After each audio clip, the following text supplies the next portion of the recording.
Okay, welcome to page 3 of the Fellowship of the Ring. I couldn't wait to get back to my studio just to make this video. Here's the Fellowship of the Ring, and I realized that I made a mistake. This is actually page 23 because there's a 20-page introduction, the prologue, that I've ignored. Wouldn't that be great in a movie if they just had a prologue before the movie even started? And I have to get my glasses, so watch the horse.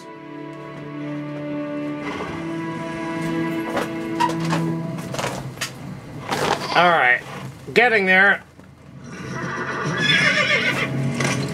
Actually, this isn't even what I want to do right now. What I want to do is resume. Change characters to Frodo in his orc disguise. I want to be where I was. There's this jumping puzzle that I wasn't able to solve this morning. Dang it! Now I have to find that again?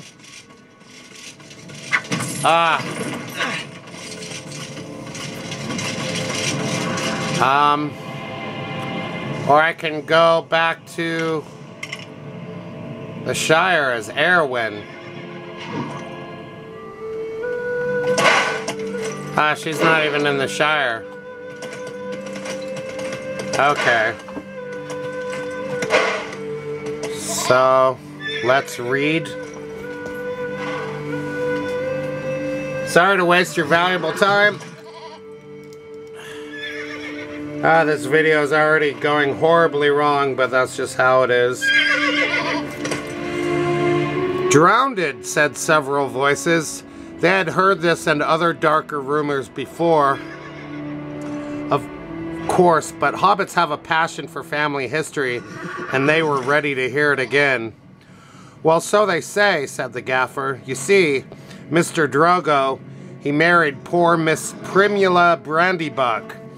She was our Mr. Bilbo's first cousin on the mother's side, her mother being the youngest of the old Took's daughters, and Mr. Drogo was his second cousin. So Mr. Frodo is his first and second cousin, once removed either way, as the saying is, if you follow me. And Mr. Drogo was staying at Brandy Hall with his father-in-law, old Master Gorbadoc, as he often did after his marriage, him being partial to his victuals, and old Gorbadoc keeping a mighty generous table.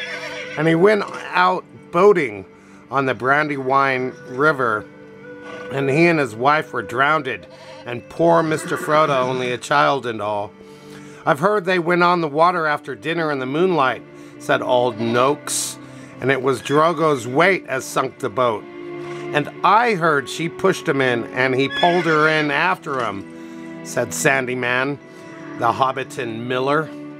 You shouldn't listen to all you hear, Sandyman, said the gaffer, who did not much like the miller. There isn't no call to go talking of pushing and pulling. Boats are quite tricky enough for those that sit still without looking further for the cause of trouble. Anyway, there was this Mr. Frodo left an orphan and stranded, as you might say, among those queer Bucklanders being brought up anyhow in Brandy Hall. A regular warren, by all accounts.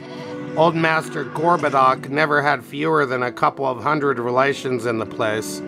Mr. Bilbo never did a kinder deed than when he brought the lad back to live among decent folk. But I reckon it was a nasty shock for those Sackville Bagginses. They thought they were going to get Bag End, that time when he went off and was thought to be dead. And then he comes back and orders them off, and he goes on living and living, and never looking a day older, bless him. And suddenly he produces an heir, and has all the papers made out proper. The Sackville Bagginses won't never see the inside of Bag End now, or it is to be hoped not. There's a tidy bit of money tucked away up there, I hear tell, said a stranger. A visitor on business from Michael Delving in the West Farthing. All the top of your hill is full of tunnels packed with chests of gold and silver and jewels, by what I've heard. Then you've heard more than I can speak to, answered the gaffer. I know nothing about jewels. Mr. Bilbo is free with his money and there seems no lack of it, but I know of no tunnel making. I saw Mr. Bilbo when he came back, a matter of 60 years ago, when I was a lad. I'd not long come prentice to old Holman, him being my dad's cousin, but he had me up at Bag End, helping him to keep folks from trampling and trespassing all over the garden while the sale was on. And in the middle of it all, Mr. Bilbo comes up the hill with a pony and some mighty big bags and a couple of chests. I don't doubt they were mostly full of treasure he had picked up in foreign parts, where there be mountains of gold, they say, but there wasn't enough to fill tunnels. But my lad Sam will know more about that. He's in and out of Bag End. Crazy about stories of the old days he is, and he listens to all Mr. Bilbo's tales. Mr. Bilbo has learned him his letters, meaning no harm, mark you, and I hope no harm will come of it. Alright, so there's page 4 of The Fellowship of the Ring. And let's continue the video with the playing of Lord of the Rings Lego version. It's cool. She just knocks down things with her horse. This is a big battle that I got stuck on. With Legolas, you have to shoot the Oliphants.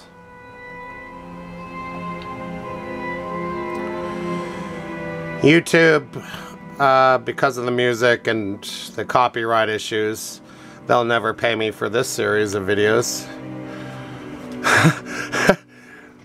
If they even allow them to be on YouTube at all. So, here's Legolas. I really need 2 players for this to keep the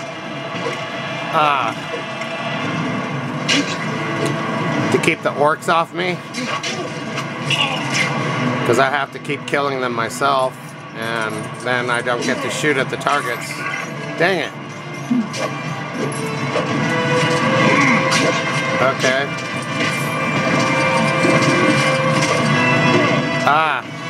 I've never gotten past this level. Dang it. Aragorn has to cut the braces on the back of the elephant's legs. And these, and it seems to reset every time the elephant makes a full turn. Yeah, this is just going to be a very hard level to get through. Dang it. So, thanks for watching the video.